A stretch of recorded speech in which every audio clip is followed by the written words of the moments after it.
Alhamdulillah wassalatu wassalamu ala Rasulillah Muhammad ibn Abdullah wa ala alihi wa sahbihi wa man wala. La hawla wa la quwwata illa billah. Subhanaka la ilma lana illa ma 'allamtana innaka antal alimul hakim. Rabbi shrah li sadri wa yassir li amri wahlul 'uqdatam min lisani yafqahu qawli wa saddid lisani wahdi qalbi bijahin nabiyyi wa alihi wa sahbihi. Allahumma aghnina bil ilm wa zayyina bil hilm wa akrimna bit taqwa wa jammilna bil afiyah. Allahumma 'allimna ma yanfa'una wanfa'na bima 'allamtana wa zidna ilman wa amalan wa fiqhan birahmatika wa judika ya arhamar rahimin. Ma'asyiral hadirin wal hadirat wat talabah rahimakumullah. Alhamdulillah, puji dan syukur kita panjatkan kehadirat Allah atas limpahan nikmat yang Allah karuniakan kepada kita, sehingga dengan nikmat dari Allah kita bisa sama-sama melaksanakan sholat subuh secara berjamaah. Mudah-mudahan amal sholat subuh kita diterima oleh Allah Ta'ala. Amin ya Rabbal Alamin. Salawat dan salam tak lupa kita hadiahkan kepada junjungan kita Nabi besar Muhammad Sallallahu Alaihi Wasallam beserta keluarga, sahabat dan pengikut setia beliau sampai akhir zaman. Mudah-mudahan kita semua kelak akan mendapatkan syafaat dari Rasul Sallallahu Alaihi Wasallam pada hari kiamat nanti. Amin ya Rabbal Alamin. Hadirin wal hadirat wa talabah yang dirahmati oleh Allah, dalam sebuah riwayat disebutkan ada seorang sahabat Nabi Sallallahu Alaihi Wasallam yang sedang dalam keadaan ihram untuk ibadah haji atau umrah. Dia jatuh dari kendaraannya, yaitu onta. Onta itu tinggi, jadi dia jatuh dari atas ontanya dengan posisi kepala duluan, sehingga dia mengalami patah tulang leher dan meninggal. Lagi ihram untuk haji atau umrah, jatuh dari atas onta, posisi kepala duluan, patah tulang lehernya dan meninggal. Nabi Sallallahu Alaihi Wasallam berpesan kepada yang mengurus jenazahnya. Kata Nabi, la tuhannituhu, nanti pas mandikan jenazah ini jangan pakai wewangian. Hanun itu wewangian yang khusus dipakai untuk mandikan mayit, baunya khas. Siapa yang pernah mandikan jenazah, maka bau hanun ini tidak asing di hidung dia. Jadi hanun itu parfum untuk mayit yang biasa dipakai untuk mandikan jenazah. Nabi pesan sama yang ngurus jenazahnya, la tuhannituhu, jangan kalian kasih wewangian saat mandikan mayit ini. Kenapa? Karena wong yang sedang ihram tak boleh pakai parfum, dan dia meninggal dalam keadaan masih ihram, sehingga larangan ihram masih berlaku buat dia. Jadi pas mandikan tak salah pakai hanut atau sabun lah, karena dia lagi ihram matinya. Lalu pesan kedua Nabi, wala tukhammiru ra'sah, nanti pas ngampani kepalanya jangan ditutup, pocongnya sampai leher. Kenapa? Karena orang yang ihram tak boleh nutup bagian kepala untuk laki-laki. Dia mati dalam keadaan ihram. Jadi kepalanya biarlah terbuka dan tak usah dipakaikan hanut pas mandikan. Ma'asyiral hadirin wal hadirat yang dirahmati oleh Allah. Lalu Nabi bersabda, fa innahu ya'ti yaumal qiyamah mulabbiyan. Orang ini nanti pada hari kiamat pas dibangkitkan, dia dalam keadaan bertalbiyah, baca labbaik Allahumma labbaik. Jadi pas dia bangkit dari kubur nanti di hari kiamat, yang lain kebingungan dengan huru hara kiamat, dia bertalbiyah, labbaik Allahumma labbaik. Bayangkan kalau dia tu lagi nak pergi haji pada hari kiamat. Ma'asyiral hadirin wal hadirat yang dirahmati oleh Allah, semua kita pengen mati dalam keadaan husnul khotimah, mati dalam keadaan ibadat. Sahabat tadi yang meninggal lagi ihram, yang meninggal lagi dalam proses melaksanakan ibadah haji, meninggal husnul khotimah. Dan tiap-tiap orang beriman pasti mimpinya itu, cita-citanya mati husnul khotimah. Alangkah indahnya baik kalau mati dalam keadaan lagi sujud. Ya lahu min husnul khotimah. Meninggal lagi sujud. Pergi ke masjid, solat subuh berjamaah, lagi sujud, tidak bergerak. Wong lah salah, masih sujud. Disenggol, nyampak. Kemudian digoyangkan, tidak bergerak lagi. Sudah tak kantik lagi. Meninggal lagi sujud. Alangkah bagusnya. Pasti kita yang hadir di tempat itu, nengok kejadian itu, kagum dengan orang ini. Amalan apa ni yang dia gawekan sampai matinya tu sujud? Kalau tampilannya kita tengok dia meninggal sujud, ya kita cuma bisa nilai dari apa yang kita tengok. Kata kita husnul khotimah, tak salah pula penilaian kita. Walaupun pada akhirnya yang tahu cuma Allah. Boleh jadi dia mati sujud, utangnya 2M, sago dia masuk surga. Mati kau utang, dah selesai dengan sujud. Matinya nggak utang. Ada lagi yang sujud tak bangun, disenggol, tidur, belum mati. Aku kita mati tadi. Ternyata tidur. Ini lain lagi ini. Batal sholatnya itu Pak, tidur lagi sujud. Alangkah mulianya Pak, Bu, tolabah. Kalau ada orang yang mati dalam keadaan mushaf masih terbuka dan dia lagi ngaji. Kita tengok kan di beberapa tayangan media sosial, ada kori yang lagi tampil ngaji, tiba-tiba tak pacak dia nampak suara dengan tertahan, terkapal, dibawa lada kaki, meninggal lagi ngaji. Alangkah luar biasa. Pas pula momennya Pak, ketika dia meninggal lagi baca ayat udkhuluha bisalam, masuklah surga dengan selamat. Pak mati. Gitu.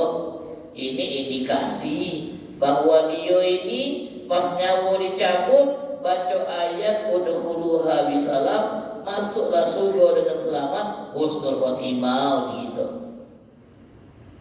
Lagi ngaji pas baca ayat tentang surga. Tapi tidak pula kalau dia mati ngaji baca ayat tentang neraka. Nah, surga khotimah begitu dia ni. Wasiqal ladzina kafaru ila jahannam zumara. Baik, mati dia. Giringlah wong-wong yang kafir itu ke neraka jahanam berkelompok-kelompok, meninggal dia. Ini berarti mau neraka ni. Baca ayat neraka mati juga juga. Karena yang dibaca tetap ayat Quran. Jadi husnul khotimah.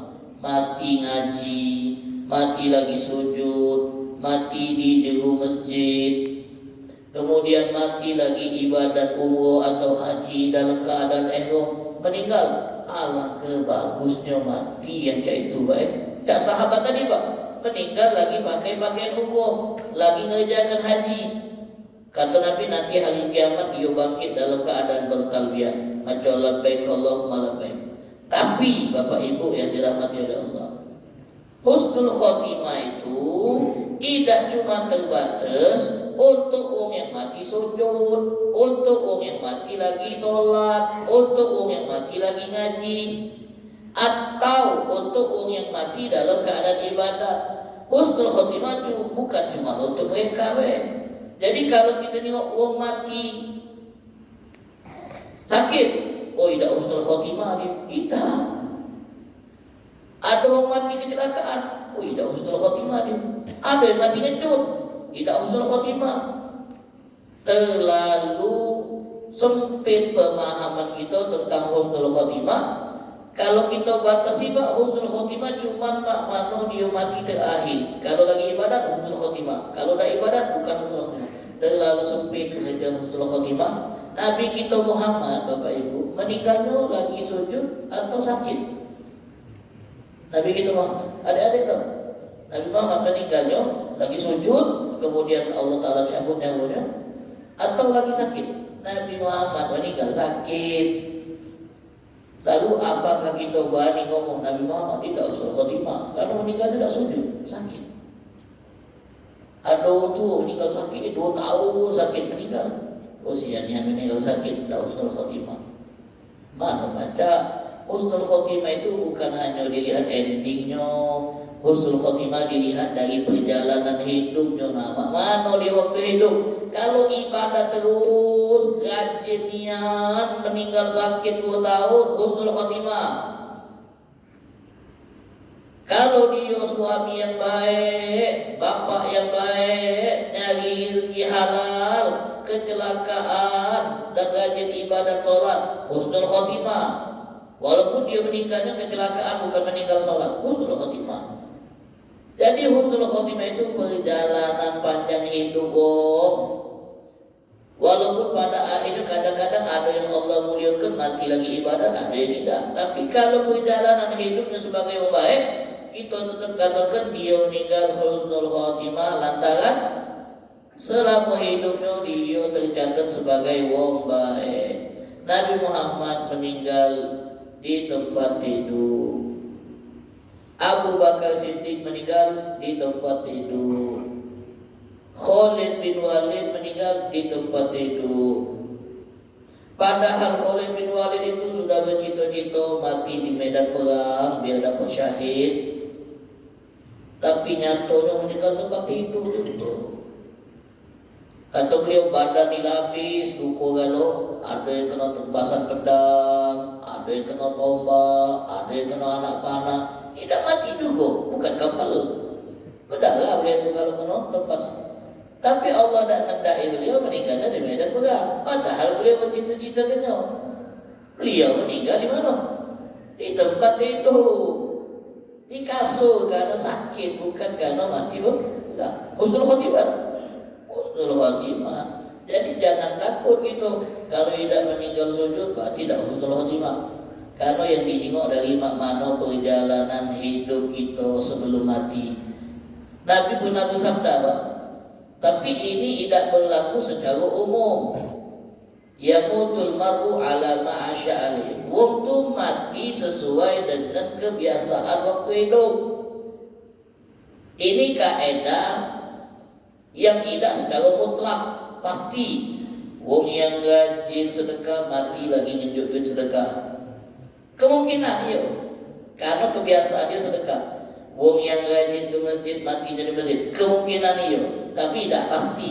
Tidak harus wong yang rajin masjid matinya masjid. Namun kata Nabi biasanya, umumnya wong tu mati sesuai dengan kebiasaannya. Jadi kebiasaan dia apa? Biasanya Allah akan tutup usia dia dengan melakukan kebiasaan tersebut. Ingat, ini bukan mutlak, tapi kaidah umum, biasanya itu. Ma'asyiral hadirin yang dirahmati oleh Allah, yang kita takuti. Kalau kita punya kebiasaan buruk, matinya lagi melakukan kebiasaan tersebut. Nah, itu yang kita takuti. Makanya Ibnul Jauzi pernah ingat nih Pak, Bu, lihat kebiasaan buruk yang kau lakukan. Kalau kau takut mati dalam keadaan tersebut, tinggalkan kebiasaan itu. Lihat kebiasaan yang kau takut mati dalam kebiasaan itu, tinggalkan. Jadi ada cerita Bapak Ibu. Ini cerita ditulis di kitab-kitab. Di antaranya Ibnu Qayyim banyak mencatat tentang kondisi orang-orang yang lagi sekarat dan matinya mengenaskan. Kata Ibnu Qayyim, pernah ada seorang Bapak Ibu yang hobi main catur. Ada kan hobi main catur kan? Hampir tiap hari dia main catur. Yang dipikirannya siapa lawan besok main catur ni? Harus kalah. Kawin tiap hari main catur. Tidak pernah absen main catur tu. Sehingga yang ada di isi otaknya itu raja dan menteri. Itu buat catur itu yang ada di otak. Sakit sekarang. Sunnahnya kalau orang yang sudah sakit dan sekarang ditalkin, la ilaha illallah, la ilaha illallah. Jadi oleh keluarganya orang ini ditalkin, la ilaha illallah. Karena yang ada di otaknya itu buat catur, apa yang diucapkan? Sekak. Asli sekak itu dia.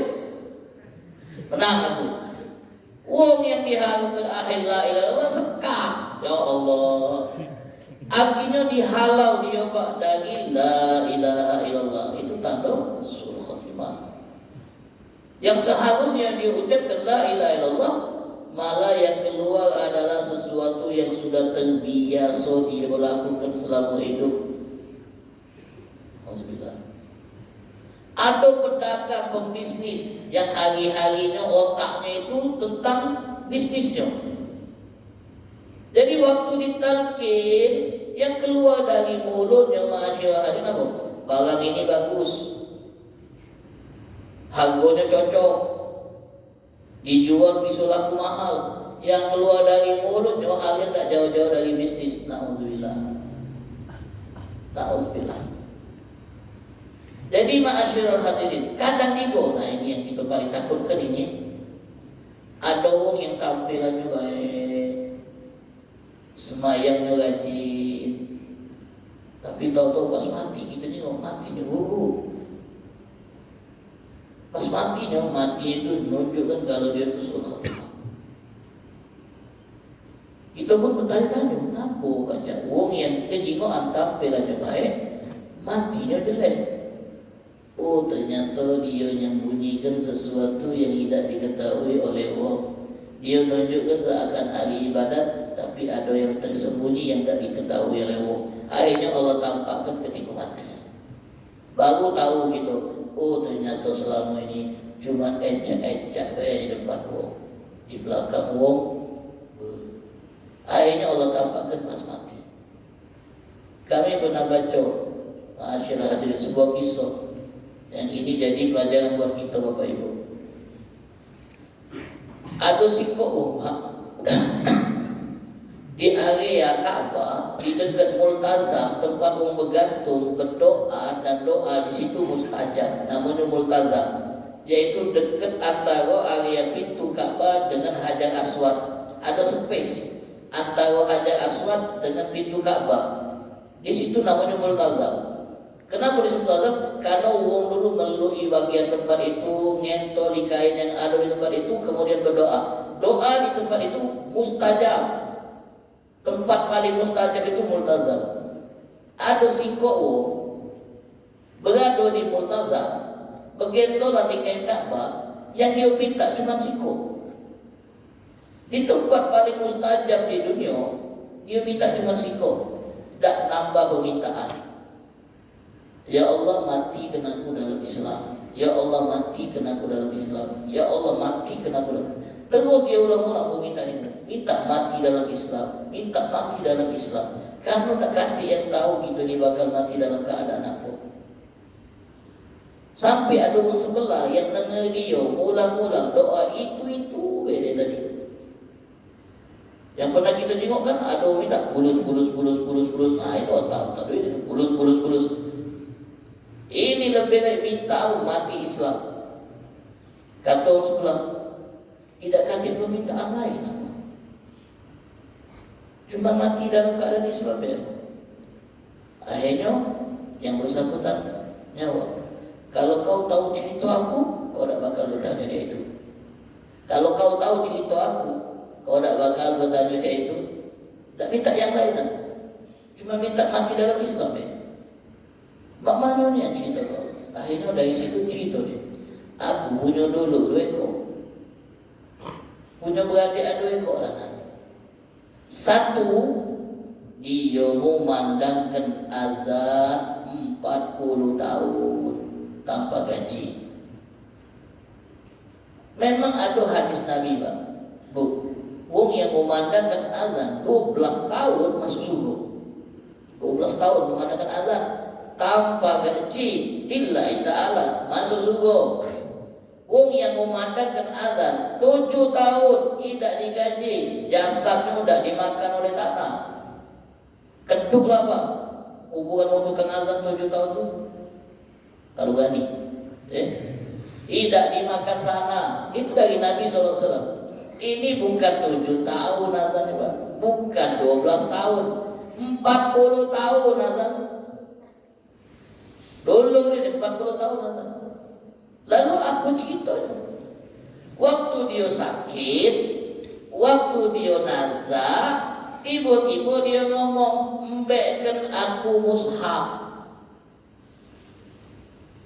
Yang cerita ini mayangkan di benaknya, oh mungkin dia nak mati dalam keadaan meluk mushaf, atau mati dalam keadaan baca Quran. Dia nak ambil berkat Al-Quran sebelum mati.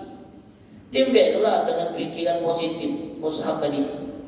Setelah diserahkan, tiba-tiba mulutnya ngomong apa? Aku berlepas diri dari apa yang ada di dalam mushaf ini. Alhamdulillah. Terkejut dia. Kok bisa ucapan itu keluar di akhir hayat? Yang menandai bahawa dia murtad. Kalau ada orang Pak, aku berlepas diri dari isi yang ada dalam Quran, murtad. Dan bayangkan itu keluar dari mulut orang saat terakhir sebelum dia mati. Dan dia punya latar belakang azan 40 tahun. Apa yang membuat dia matinya su'ul khotimah, padahal secara zahir dia ahli ibadat 40 tahun azan. Usut punya usut. Ternyata selama 40 tahun dia memandangkan azan, dia dalam ngintip betina dari pucuk menara. Dulu Pak, kalau azan naik menara Pak, dari menara itu pemandangan bisa tengok kemana-mana Pak, ke rumah-rumah warga. Dia dari menara tadi Pak sengaja azan untuk bisa memanjangkan matanya tengok wanita-wanita yang tertutup yang ada di rumah dari balik jendela dan pintu. Semangat azan itu ternyata motivasi supaya bisa nyuci mata. Mana dengan kita yang tak harus naik menara Pak Nak tengok itu tak harus naik menara gitu. Di bawah rumah lagi baca. Istilahnya 40 tahun dia gagal motivasinya pun cuma nak nengok perempuan yang ada di rumah-rumah mati suruh khatimah. Alhamdulillah. Jadi tak heran kalau dulu yang tadi ngomong, ketika dia ada di murtad, ya Allah matikan husnul khatimah, ya Allah matikan dalam Islam, karena dia takut mengalami sama seperti yang dialami dulu. Ada sih kok bapak-bapak umur 50 tahun dibawa melalui mobil ambulan, dibawa pakai ambulan. Berarti kejadiannya itu di era gitu, mobil ambulan. Zaman dulu mana ada. Dibawa pakai ambulan dalam keadaan yang sudah setengah sadar, masih sadar tapi tidak seperti wong yang sehat. Anaknya yang wangi di mobil ambulan tadi nak awak bapaknya ini ke rumah sakit, ke IGD. Bapaknya sudah sekarang. Bapaknya sekarang sudah berat. Anaknya ini tengok kondisi bapak yang kayak ini, yo inisiatif langsung ditalkin. La ilaha illallah. Caknya bapaknya ini tidak bakal sempat dibawa ke rumah sakit. Ditalkinlah la ilaha illallah. La ilaha illallah. Tak kati tanggapan dari si bapaknya. Padahal dia masih ada sadar-sadarnya dikit. Tak kati tanggapan. Ditalkin lagi yang kedua, tak nanggap ini gua. Sampai ketika talqin yang ketiga, bapaknya jawab, "Nah, aku tahu dengan apa yang kau ucapkan, aku dengar. Tapi aku rasa mulut ini berat ni nak mengucapkan kalimat itu seperti beratnya sebuah gunung. Tak baca mulut nak ngomong itu. Mulut tidak baca nak ngomong lain. Padahal la ilaha illallah itu Bapak Ibu kalimat yang paling ringan. Kita mengucapkan la ilaha illallah itu Bapak Ibu tidak perlu menggerakkan mulut di bibir. La ilaha illallah cuma lidah yang bermain. Lidah itu anggota dan otot yang paling ringan. Lidah itu otot yang paling ringan, Pak. Mudah kita gerakkan lidah ni, Pak.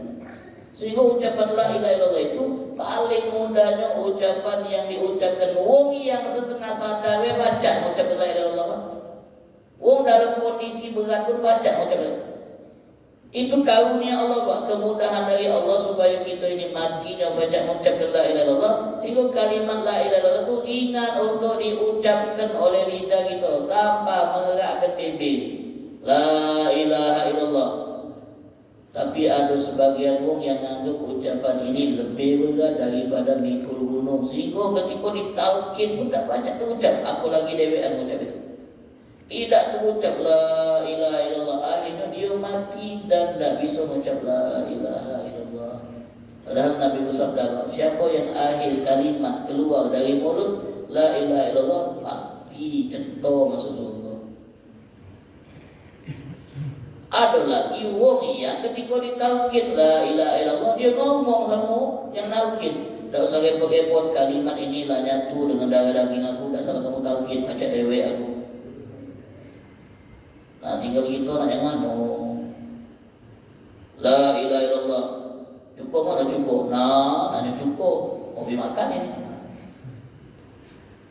Sudah nak mati, nak cukup dia. Kacau ni ini.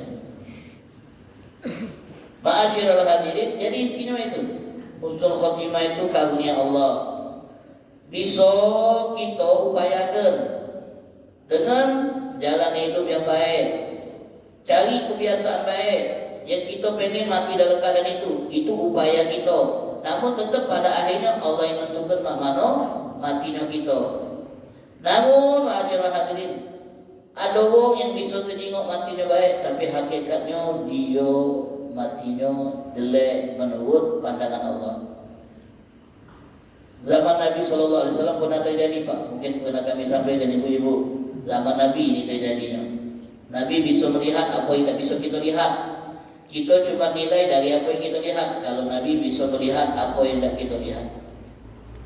Setelah perang Khaybar, kemudian sahabat datang kepada Nabi ngasih informasi tentang korban yang meninggal. Meninggal perang ini, meninggal perang, syahid. Oh, syahid itu luar biasa kedudukannya. Jadi sahabat datang ke Nabi tunjuk informasi, ya Rasulullah, fulan syahid. Meninggal ya Rasulullah, fulan syahid dia karena meninggalnya dalam perang. Secara tidak langsung kalau kita mengatakan fulan syahid, fulan masuk surga. Nabi diam. Nabi tidak berkomentar. Nabi tidak nanggapi. Berarti pernyataan yang keluar dari mulut sahabat, si fulan mati syahid dan layak masuk surga, itu benar dan fakta. Karena Nabi tidak bantah. Kemudian sahabat melanjutkan, ya Rasulullah, fulan syahid, si fulan juga syahid ya Rasulullah. Nabi diam, tidak berkomentar. Berarti pernyataan itu benar. Pas nyebut nama lain, fulan syahid. Nah, di situ Nabi berkomentar, kalla, kata Nabi, tidak. Fulan tak dapat kemuliaan mati syahid walaupun faktanya meninggal di perang, tapi gelar syahid tak dia dapat. Kalla, nah baru dibantah. Berarti pernyataan ini salah. Yang dijinguk oleh sahabat ternyata tidak sesuai fakta. Fulan syahid ya Rasulullah. Kalla, tidak. Dia tidak mati syahid. Inni ra'aituhu fi nari jahannam. Alhamdulillah. Aku nyingok dia ada di neraka jahannam. Ingat, Nabi bisa tahu apa yang tak kita tahu. Nabi dapat informasi dari Allah bahawa si fulan yang diklaim mati syahid, yang dirasa layak masuk surga, ternyata Nabi nyingok ada di neraka jahannam. mati di perang tapi di neraka jahanam. Sahabat heran dan bertanya, ya Rasulullah, bagaimana dia bisa masuk neraka jahanam padahal dia mati syahid? Dijawab oleh Nabi, karena dia sebelum mati di perang korupsi. Apa yang dia korupsi? Selembar kain burda. Kain burda itu kain kecorak, Pak. Kain panjang, kain ihram itu kan, yang pacak dipakai untuk bawahan jadi sarung, atasan jadi baju. Itu namanya kain burda. Pacak dibuat sarung, pacak dibuat baju atasan. Dia korupsi, dia colong dari harta rampasan perang. Jadi ada musuh yang mati, tinggalkan baju, dimbe di sikitnya karena dia jukuinya, akhirnya dia mati di perang yang sama dan dia agak mati syahid. Kata Nabi, tidak, aku tengok dia di neraka jahanam. Sebabnya apa? Karena dia nyolong baju kain budak dari rampasan perang yang belum dibagikan. Dia punya hak tak atas kain itu? Punya, karena dia melok perang. Punya hak, Pak. Tapi belum menjadi hak sepenuhnya kalau belum dibagikan. Masih hak sama-sama. Lalu diembek karena dia menginginkannya, belum halal. Namanya korupsi. Korupsi. Dia maling kain yang belum dibagi, akhirnya masuk neraka. Padahal tengok meninggal baik.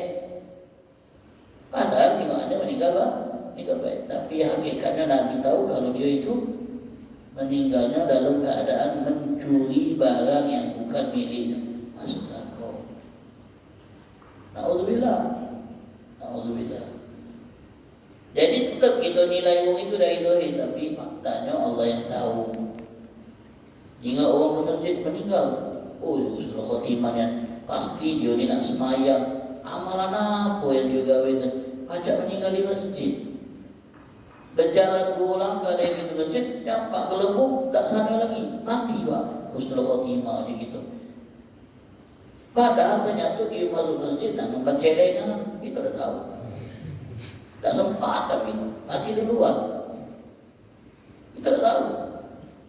Ada orang, Pak, meninggal di depan diskotik. Kita tengok, suul khotimahnya mati depan diskotik. Padahal dia ke sana nak nyebut orang yang dia kenal untuk diselamatkan dari dosa. Siapa yang tahu? Tapi namanya manusia cuma bisa nilai dari apa yang kita tengok. Pada akhirnya kita serahkan ke Allah. Kalau nak husnuzon baca kita, oh meninggalnya bagusnya di masjid. Padahal ternyata nak kali kelengan. Oh jeleknya meninggalnya depan diskotik. Padahal nak nagih uang dari maksiat. Ya, siapa yang tahu? Intinya ma'asyiral hadirin wal hadirat yang dirahmati oleh Allah, husnul khotimah itu sesuatu yang pacak kita proses. Dia baca kita proses. Matinya kita ini sesuai dengan kebiasaan hidup. Jadi buatlah kebiasaan yang baik, yang kita ingin mati dalam keadaan tersebut. InsyaAllah orang yang banyak ngaji, para santri yang tiap hari sama Quran, meninggalnya dalam keadaan yang tak jauh-jauh dari Quran. Amin. Yang tua-tua yang ada di tempat ini, mudah-mudahan panjang umur, sehat afiat, meninggalnya dalam keadaan lagi ibadat, insyaallah. Mudah-mudahan Allah Subhanahu wa taala anugerahkan kita husnul khatimah dan Allah jauhkan kita dari su'ul khatimah, insyaallah. Amin ya rabbal alamin. Memang ada beberapa indikator untuk bisa menilai wong tu husnul khatimah. Di antaranya Nabi pernah bersabda, seseorang itu, orang mukmin itu matinya bi'irqil jabin. Kalau kita tengok ada orang yang sekarang keringatnya keluar dari dahinya, keringat besar-besar, ngasuh beratnya meninggal, keringatnya keluar. Nah itu tanda husnul khotimah. Nabi SAW waktu meninggal mengalami hal ini, keringetan keluar keingat Nabi. Berat yang meninggal tu keluar keingat Nabi. Pingsan berapa kali Nabi SAW, kemudian beraup, sadar, pingsan lagi, dan keingat boleh bercucuran dari dahi. Al-mu'min yamutu ala ikil jabin. Orang beriman itu meninggalnya dengan tanda keingat di dahi. Kalau kita tengok ada yang kayak itu dan kita tahu latar belakangnya dia orang baik, ya kita nilai itu husnul khatimah. Itu husnul khatimah itu bisa kita dengar juga dari ucapan terakhir yang keluar dari mulutnya. Kalau ucapan terakhir yang keluar la ilaha illallah, insya-Allah itu husnul khatimah. Tapi itu tak pacak kita lihat dari wong yang koma. Kalau ada wong koma sudah 2 minggu, tak baca, kita nak tahu kalau dia mengucapkan la ilaha illallah, karena dia dalam keadaan tak sadar. Tapi kita tengok dari latar belakangnya, mana dia ni, orang baik tak? Oh dia orang ahli masjid, orang yang 20 tahun tak pernah absen solat di masjid. InsyaAllah walaupun komanya 2 minggu, 3 minggu kemudian mati, InsyaAllah kita mengatakan husnul khatimah. Masyaallah hadirin, kadang-kadang ego yang menjadi penanda husnul khatimah itu, ini kadang-kadang meninggalnya Allah pilihkan hari baik, meninggalnya hari Jumat. Nah ini bisa jadi indikasi juga. Apalagi dia ini kita tengok mengalami perubahan. 2 tahun ini dia jadi orang benar. Tahu-tahu Allah Ta'ala muliakan, meninggal hari Jumat. Oh yang banyak. Tapi kita tak baca yang dia nak mati hari apa ya? Tak baca. Pengen meninggal Jumat, tahu-tahu Sabtu. Nah lewat aja. Tahu-tahu Sabtu, lewat. Meninggal Jumat, Pak. Meninggal Jumat itu kemuliaan. Kalau kita nak bercita-cita boleh minta, ya Allah wafatkan hari Jumat. Wafatkan hari Jumat. Karena Allah Ta'ala ingin memuliakan kita, mendai kebaikan Allah matikan kita dalam keadaan di hari Jumat. Ada yang bertanya, memang Nabi pernah bersabda apa? Siapa yang meninggal di hari Jumat atau malam Jumat, maka dia akan terhindar dari azab kubur. Meninggal Jumat atau malam Jumat, terhindar dari azab kubur. Ada yang bertanya, Ustaz, tempat kami itu ada orang jahat, tak semayang, meninggal hari Jumat, selamat apa dia dari azab kubur? Ya, kata Ustaz tadi, selamatnya hari Jumat, hari Sabtu kena siksa dia. Jadi Jumat selamat, Sabtu kena kecet besok je. Mudah-mudahan Allah Ta'ala berikan kepada kita husnul khatimah. Ya Allah biha, ya Allah biha, ya Allah bihusnil khatimah. Ya Allah biha, ya Allah biha, ya Allah bihusnil khatimah. Mudah-mudahan manfaat. Wallahu ta'ala a'lam bissawab. Bismillahirrahmanirrahim. Alhamdulillahirabbil alamin. Allahumma shalli wa sallim ala sayyidina Muhammadin wa ala ali sayyidina Muhammad. Allahumma hdina bihudak waj'alna mimman yusari'u fi ridak wa la tuwallina waliyan siwak wa la taj'alna mimman khalafa amraka wa asab wa hasbunallahu ni'mal wakil. La hawla wa la quwwata illa billahil aliyyil azim. Wa sallallahu ala sayyidina Muhammadin an-nabiyil ummi wa ala alihi wasallam. Walhamdulillahi rabbil alamin. Wa la